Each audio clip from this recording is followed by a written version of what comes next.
Hey YouTube! In this video we're going to go over puppy safety.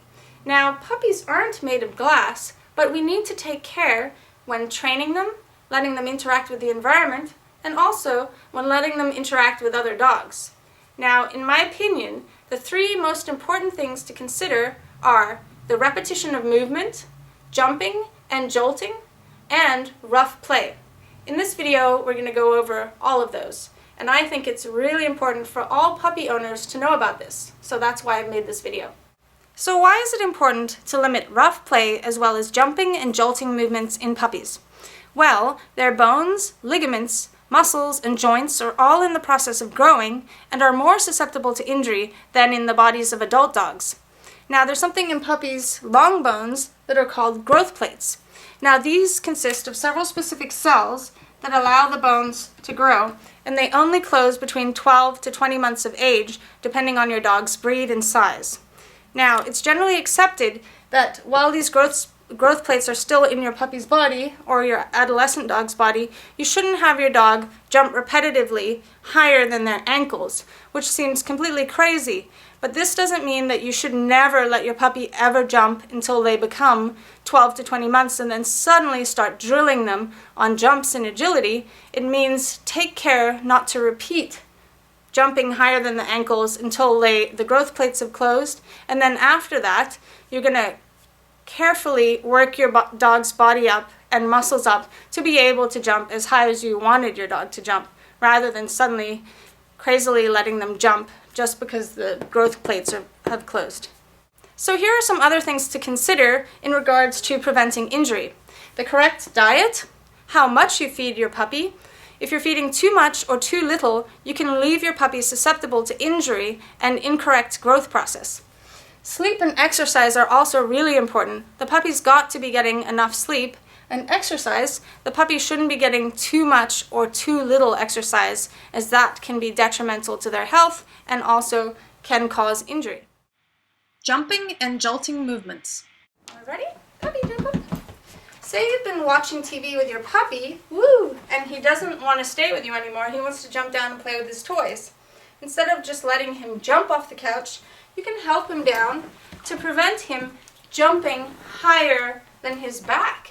Now that can be very jolting.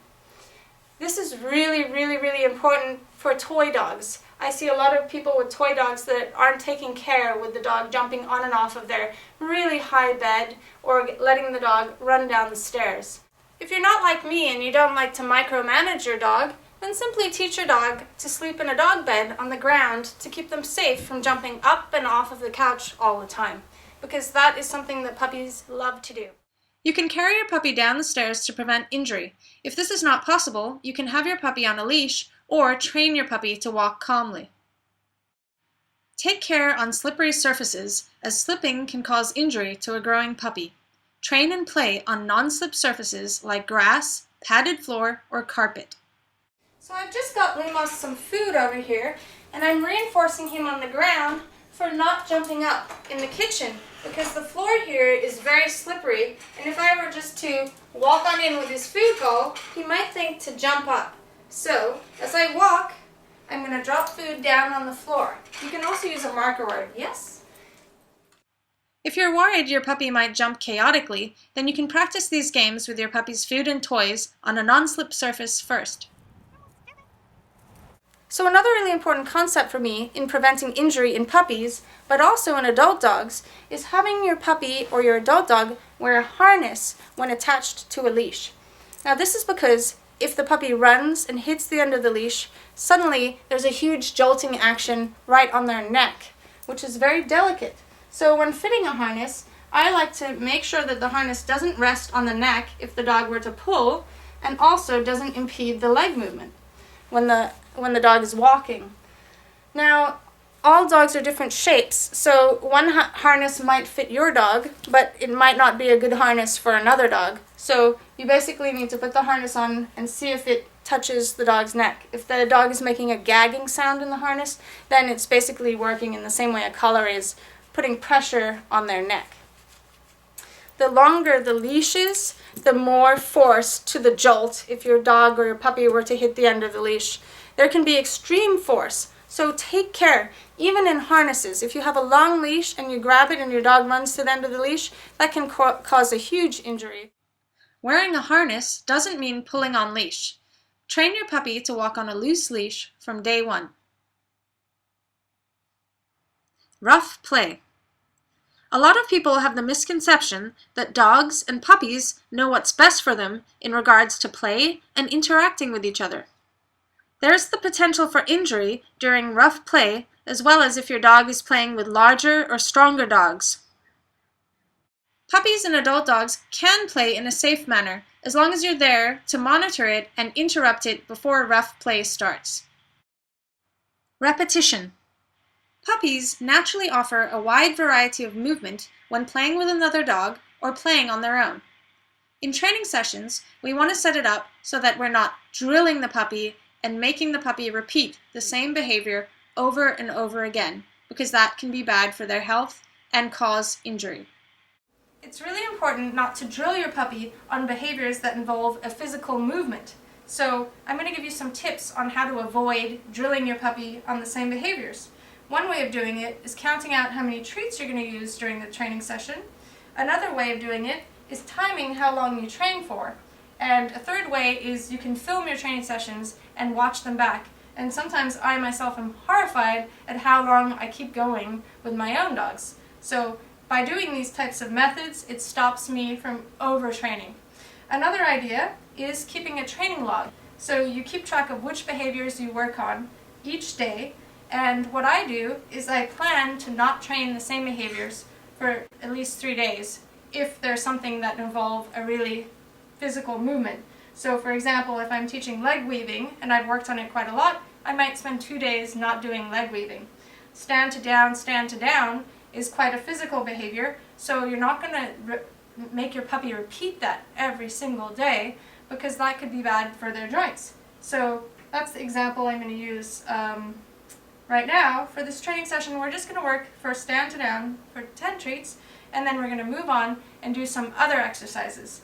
The more behaviors your puppy knows, the healthier I believe they will be, because they're using all their muscles rather than simply repeating the same behaviors over and over again. So that's why I really like to do canine freestyle with puppies. So I'll do my training demo. Where did I put my clicker? Over there. Okay, so the last 3. Ready? Down. Good boy. Stand. Awesome. Down. Well done. Stand. Good job. Down. Good job. Stand. Down. Awesome. Stand. Stand. Good job. And now we're going to move on to something else. If you're going to teach spin to the left, you also want to teach spin to the right. Leg weaves is also another great behavior to practice with your puppy, but obviously all these behaviors, you don't want to do them repetitively. So a great way to prevent this from happening is to teach multiple behaviors and practice them on different days of the week. Tugging with your puppy is a fun activity and can also be used as a reward during training. However, you want to keep in mind it is a behavior, and so the concepts of jolting and repetition apply to tugging. You don't want to hurt your dog by playing too much tug with your dog or playing too roughly with your dog.